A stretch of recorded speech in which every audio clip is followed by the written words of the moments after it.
kami sudah mendengar puji-pujian dan kesaksian-kesaksian yang kami percaya menjadi dupa yang harum di hadapan hadirat-Mu. Tuhan, kini Engkau melihat domba-domba-Mu yang sudah siap menerima firman-Mu. Tuhan, berkatilah sabda-Mu pada malam ini.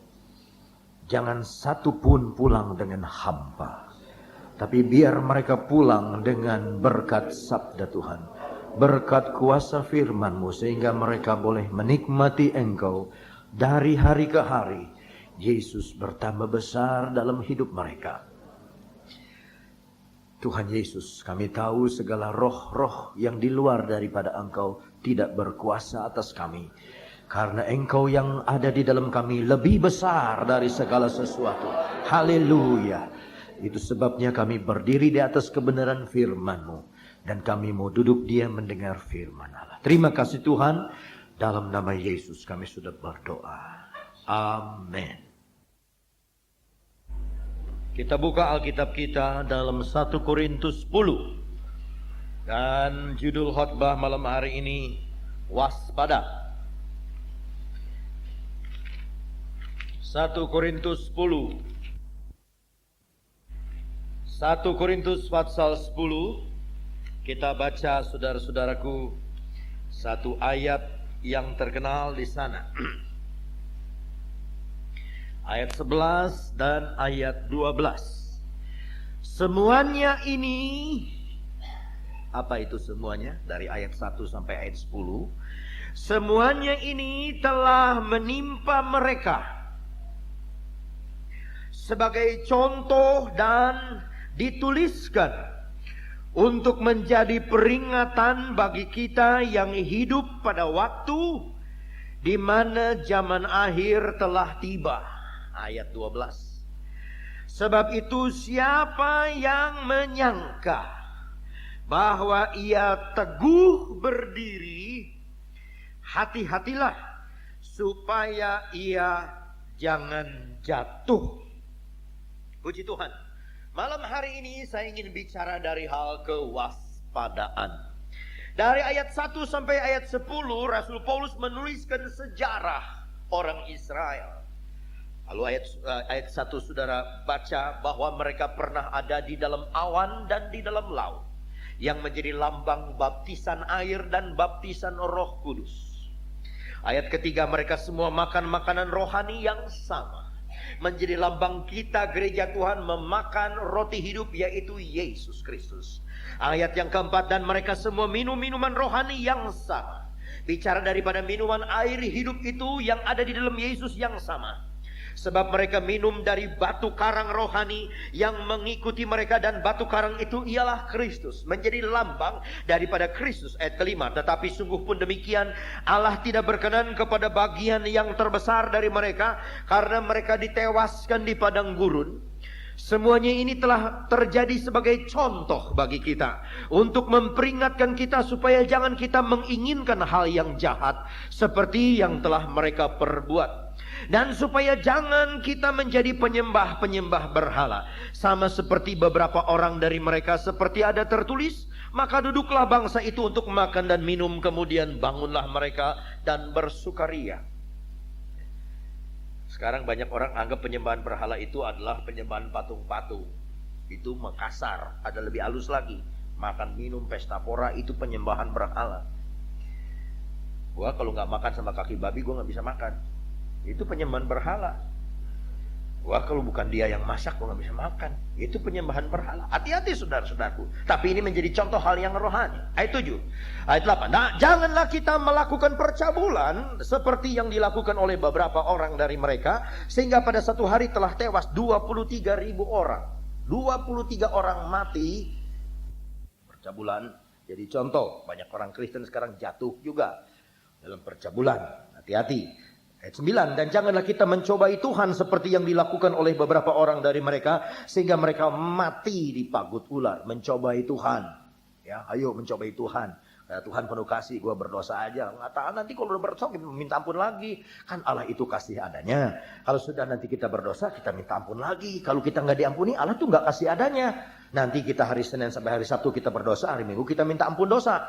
Pasti Tuhan akan ampuni sebab Allah itu kasih adanya. Lambat atau cepat saudara akan mati dipagut ular dosa itu. Ayat 10. Dan janganlah bersungut-sungut seperti yang dilakukan oleh beberapa orang dari mereka sehingga mereka dibinasakan oleh malaikat maut. Saudara kira ngomel itu nggak ada akibatnya? Hati-hati, jangan sampai saudara suka ngomel, ya anak-anak Tuhan sekarang hati-hati jangan sampai suka ngomel sebab akan mati.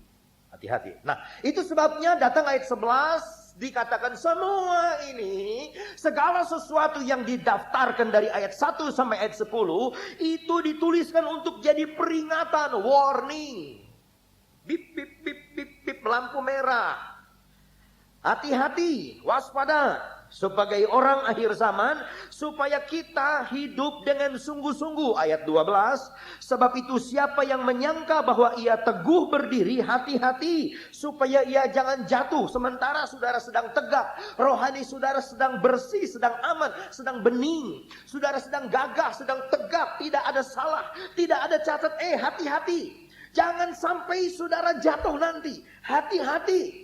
Pertahankan kerohanianmu. Kalau sekarang saudara sedang gagah, sedang kuat, tidak ada salah, tidak ada dosa, berapi-api di dalam Tuhan, maju di dalam Tuhan. Hati-hati, waspada. Jangan sampai nanti saudara jatuh. Tegak berdiri. Tegak berdiri. Haleluya. Hati-hati. Jangan sampai jatuh.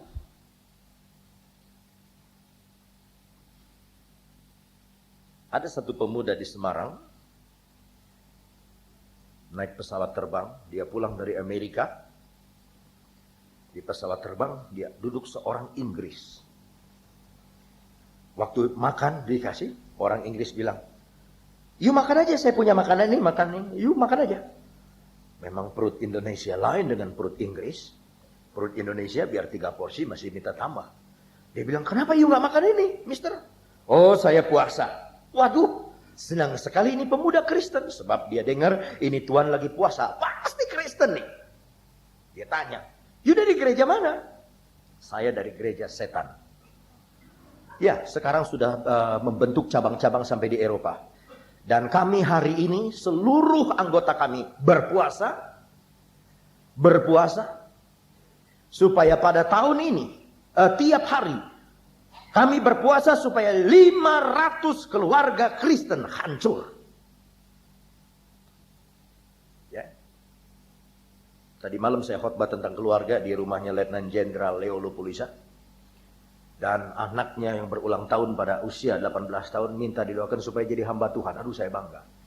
Tetapi saudara bayangkan anggota gereja setan ini berpuasa dengan khusus seluruh dunia. Berdoa dengan percaya supaya tiap hari kalau bisa 500 jemaat keluarganya berantakan hancur. Ini dari satu orang. Nah, di Singapura ada satu pendeta. Itu pendeta dari Full Gospel juga, pendeta yang percaya kepada Roh Kudus. Dia duduk juga, saudaraku, naik pesawat terbang. Di sebelahnya ada satu wanita, juga tidak makan itu. Dia tanya, "Kenapa kamu tidak makan?" "Oh, saya sedang puasa." "Loh, kamu puasa apa?" "Saya jemaat dari gereja setan dan saya sedang puasa supaya pendeta-pendeta pada jatuh." Setan ini, saudara-saudara, ini setan beneran, bukan setan-setanan. Ini setan beneran. Di Amerika namanya itu pendeta Levi, pendeta setan. Ya, memanggil nama-nama setan. Saudara-saudaraku, dan bayi, ada bayi yang sudah di air keras.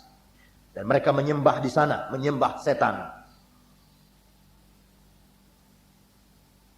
Hati-hati kalau sudah tegak jangan jatuh. Sebab ada yang puasain kita supaya kita pada berantakan. Ada yang puasain supaya rumah tangga kita pada ciong semua. Ada yang puasain supaya kita jatuh dalam dosa. Ada yang puasa dan ada yang tepuk tangan supaya hamba-hamba Tuhan jatuh banyak sekarang. Tetapi Rasul Paulus katakan, sebab itu waspada. Engkau yang sedang berdiri tegak, hei umat Tuhan, anak-anak Tuhan, rekan-rekan hamba Tuhan. Engkau yang sedang berdiri tegak, yang sedang berdiri kokoh. Ingat, jangan sampai engkau jatuh. Sebab kalau kita sudah berdiri lalu jatuh, bangunnya lagi itu susah. Untuk kembali kepada posisi yang sebelumnya itu susah. Hati-hati. ada anggota gereja setan. Ya, Satanic Church. Di Amerika sudah sampai di Eropa, di Inggris. Mereka berani puasa, keterlaluan untuk jatuhkan banyak orang Kristen dan hamba-hamba Tuhan. Nah, itu sebabnya harus waspada. Kita lihat dari tokoh-tokoh Alkitab, banyak yang tidak waspada. Setelah sukses, tidak waspada. Kitab Kejadian, pasal yang ke-9.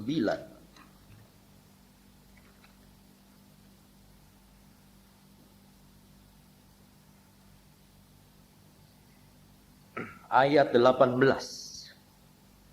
Anak-anak Nuh yang keluar dari bahtera ialah Sem, Ham, dan Yafet.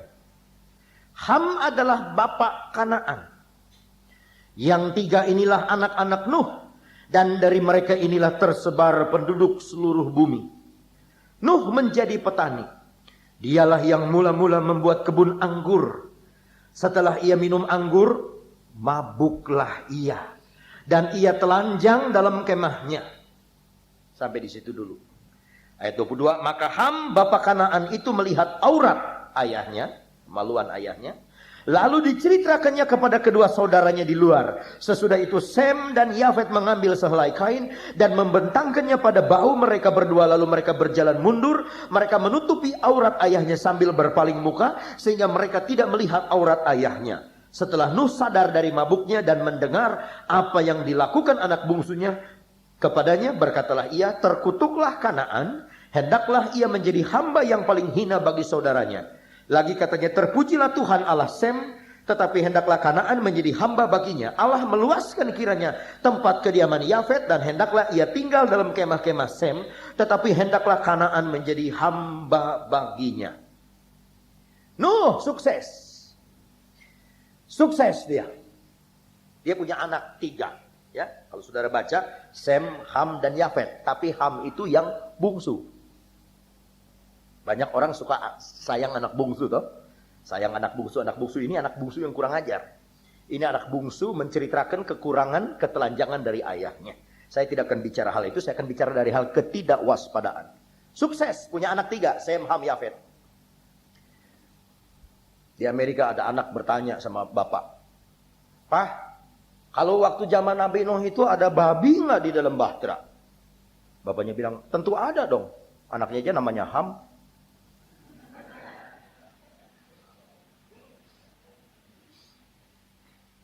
Ada yang telat ketawanya, mikir dulu baru ketemu. Haleluya, puji Tuhan. Sem, Yafet, dan Ham.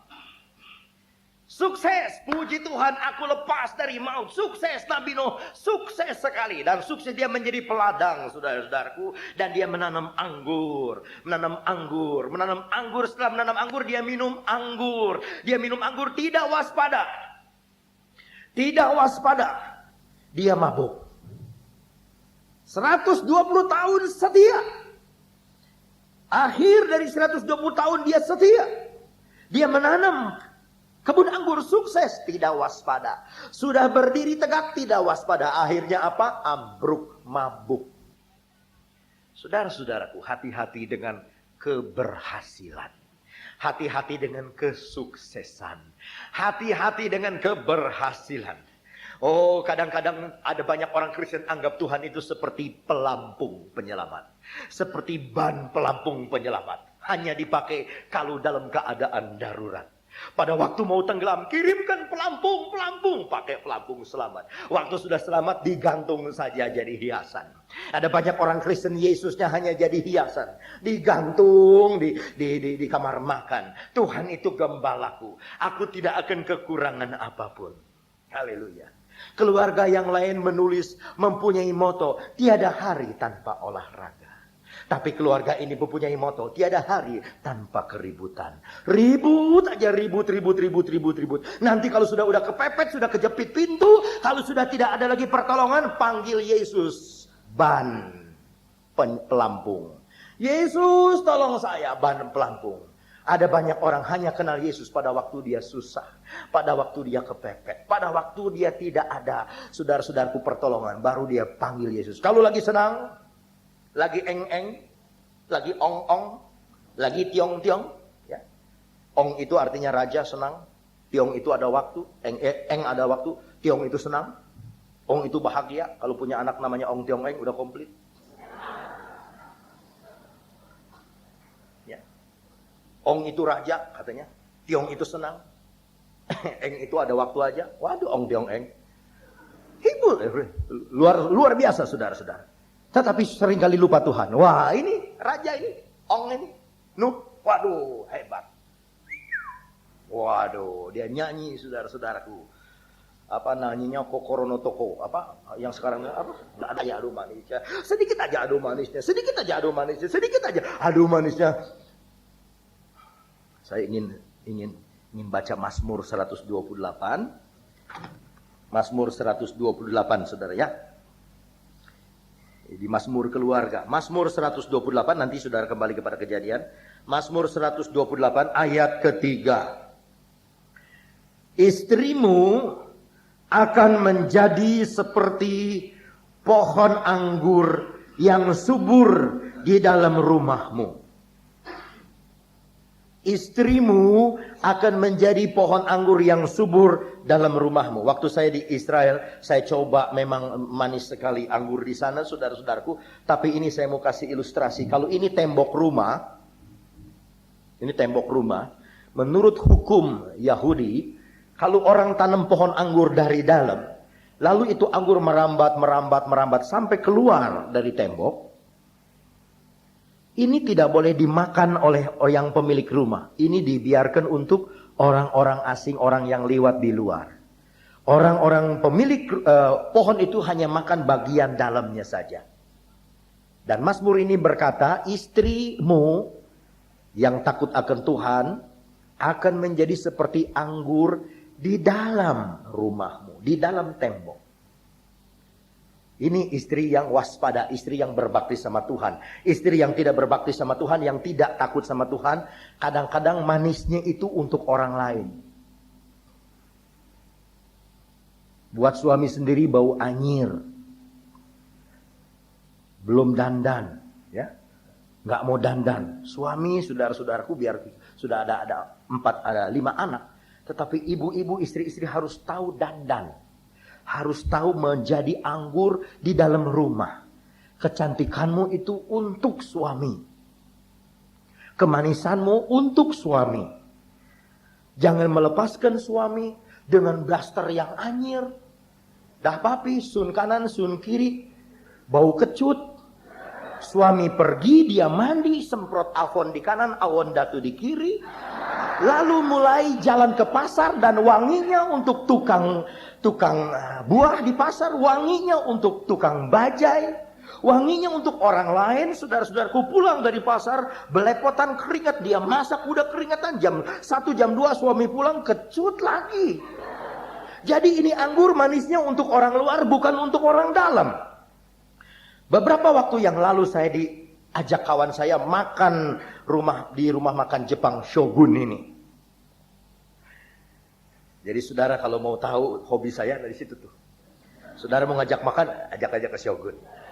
Saya nggak makan banyak, cuman 1 porsi, nggak makan banyak.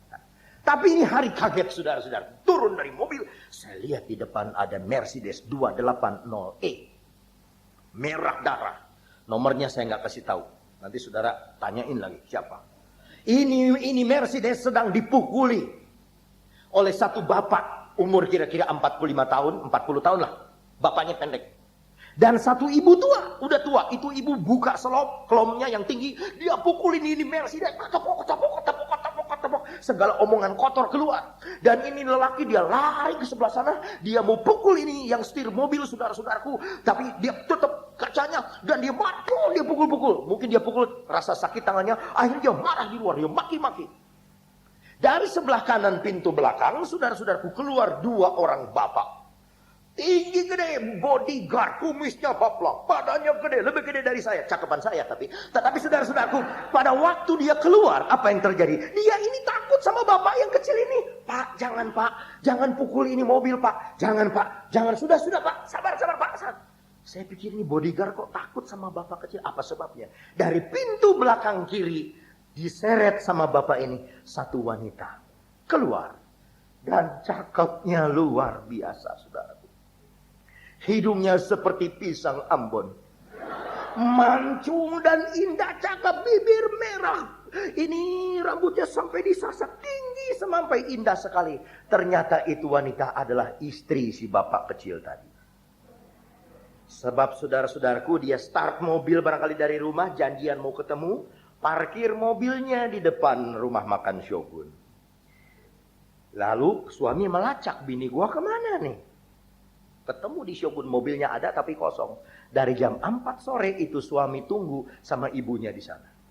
Dan kira-kira jam 8 datanglah Mercedes Tiger. Dan dari sanalah dia melihat istrinya ada. Jadi marah, saudara-saudara. Inilah anggur yang manis untuk orang lain. Orang jadi mabok air anggur ini. Kecantikan bukan untuk suami lagi, untuk orang lain. Aduh, saudara-saudaraku. Kalau ada berkat, orang Kristen hidup itu, gereja yang pertama, semua benda dimiliki bersama. Rumah-rumah dijual, tanah dijual, uangnya dikumpulkan di rasul-rasul. Makanan dimiliki bersama. Segala benda, segala berkat dimiliki bersama-sama. Tapi istri tetap masing-masing punya. Ingat itu, saudara. Kita bukan children of God. Hei istri-istri, hendaklah engkau jadi anggur yang manis di dalam. Puji Tuhan. Jangan untuk orang luar aja. Kalau langganan datang, aduh manisnya. Kok mau beli apa? Kok iya kok. Ini harganya murah kok. Iya, bagus. Tapi suaminya dari belakang, nih di mana ya itu pulpen saya? Cari sendiri. Nah begitu cari sendiri, ini ulangan. Oh ya kok silakan kok. Ini bagus barangnya kok. Ini keluaran baru kok. Iya. Mau beli apa? Ada kortingnya bagus 20%. Suaminya berkata, di mana sih ini pulpennya? Cari sendiri. Mata lu di mana? Waduh, manis buat orang lain, buat langganan. Buat suami sendiri kecut. Jangan demikian. Sebab lama-lama nanti suami cari si Mina. Hati-hati saudara-saudara. Nah kita kembali kepada Kejadian pasal 9. Waspada. Ayat ke-20, 20, Nuh menjadi petani. Dialah yang mula-mula membuat kebun anggur. Waduh, penemu pertama kebun anggur. Di perkebunan anggur. Dialah petani pertama. Dialah harus masuk di Guinness Book of Record. Dialah petani anggur pertama di dunia, Nabi Nuh. Dan juga dia pemabuk pertama, saudara-saudaraku. Sebab tidak waspada. Sebab tidak waspada. Sebab tidak waspada, Rasul Paulus berkata kepada orang di Efesus, jangan kamu mabuk air anggur, sebab itu mendatangkan percabulan. Waspada, waspada, hati-hati, waspada. Ada satu pendeta, dia khotbah di Amerika nih. Dia khotbah di tengah-tengah khotbah dia lupa. Dia mau teruskan apa lagi nih? Bahannya dia lupa. Dia mau teruskan apa lagi? Dan waktu dia di sekolah Alkitab, dia diajar, kalau kamu lagi lupa, ulangi satu kalimat berkali-kali. Jadi sementara dia mau mengingat, dia mau khotbah apa lagi, dia ulangi kalimat-kalimat khotbahnya berkali-kali. Awas! Ingatlah, aku akan datang dengan segera. Ingatlah, aku akan datang dengan segera. Dia mikir nih, gua abis ini ngomong apa? Belum ketemu, tapi dia bilang, ingatlah, awas, aku datang dengan segera. Awas, aku datang dengan segera. Karena dia terlalu dorong ke muka, bilang, awas, aku datang dengan segera. Dia jatuh dari mimbar, saudara-saudaraku, kena pot kembang. Pot kembangnya kena satu ibu, kedebuk jatuh, ibu kakinya kena. Dan ini pendeta bilang, maaf ya tante, saya nggak sengaja. Itu tante bilang, bukan salah bapak pendeta, salah saya. Kenapa? Habis saya sudah dengar tadi, sudah diperingatkan. Awas, aku datang dengan segera katanya. Awas, aku datang dengan segera. Seharusnya saya udah awas katanya. Ah, saudara-saudaraku. Demikian juga kalau sampai firman Allah katakan berkali-kali. Hati-hati, awas. Waspada. Yang bangun jangan sampai dia jatuh. Yang sedang berdiri tegak jangan sampai dia jatuh. Ayat 21, setelah ia minum anggur, mabuklah ia, dan ia telanjang dalam kemahnya. Dosa ini di dalam kemah, di dalam rumah tangga. Hati-hati saudara-saudaraku, Memang tidak kelihatan keluar, tetapi ini tetap dosa di dalam rumah tangga. Kemabukan di dalam rumah tangga. Mabuk pujian, mabuk kekayaan, mabuk harta benda, mabuk pangkat kedudukan. Ya, mabuk segala macam. Ini kemabukan di dalam rumah tangga. Anak-anak mabuk kesenangan dunia. Ada banyak ibu-ibu rumah tangga mabuk dengan hal-hal duniawi. Bapak-bapak mabuk dengan bisnis mereka. Tidak melihat lagi kemampuan tubuh. Tubuhnya sudah tidak kuat lagi, tapi karena mabuk bisnis. Terus saja. Ada banyak hamba Tuhan sebetulnya tidak cocok untuk duduk di organisasi. Sudahlah, jangan duduk di organisasi. Tapi karena mabuk kedudukan, mabuk ingin dapat pujian, mabuk ingin dia paksakan diri. Hati-hati dengan mabuk ini. Hati-hati dengan mabuk. Awas, waspada kalau engkau berdiri. Jangan sampai engkau jatuh. Contoh berikutnya, kitab Hakim-Hakim. Saudara sudah tahu, kitab Hakim-Hakim. Hakim-Hakim, pasal yang ke-25.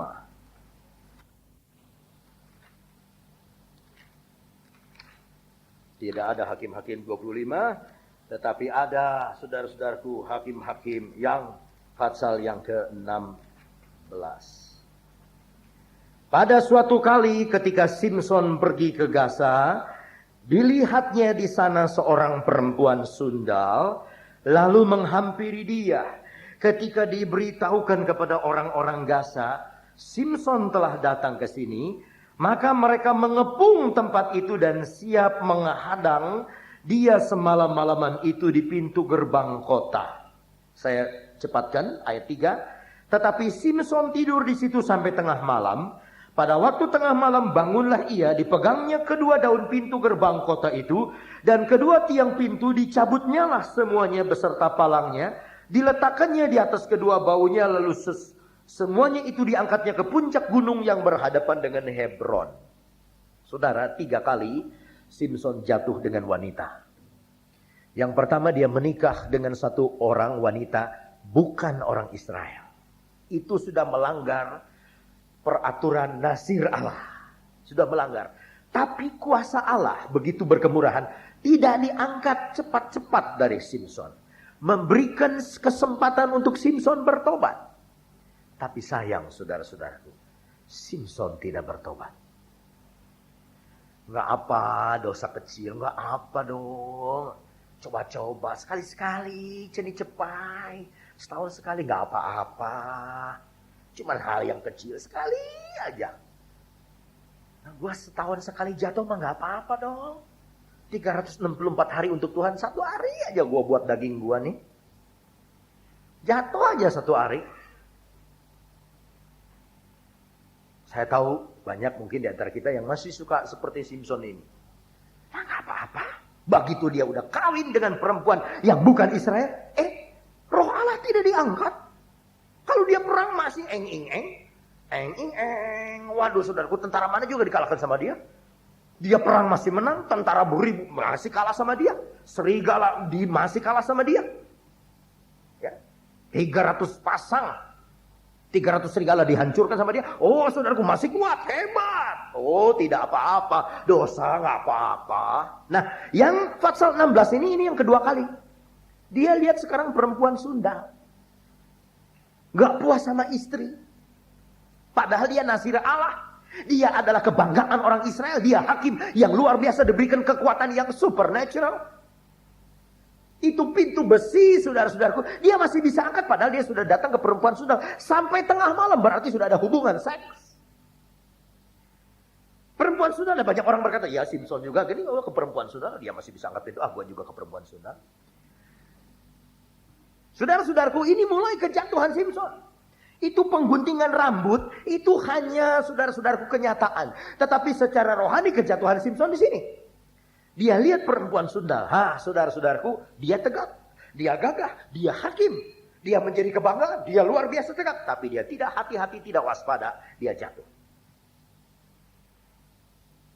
Ada satu pendeta, saya nggak akan sebut namanya.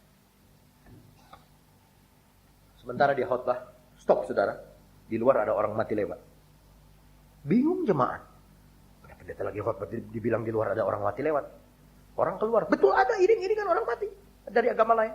Dia keluar pintu, turun. Kaget nggak? Jadi keluarga yang mati bilang, mau apa? Yesus mau bangkitkan dia.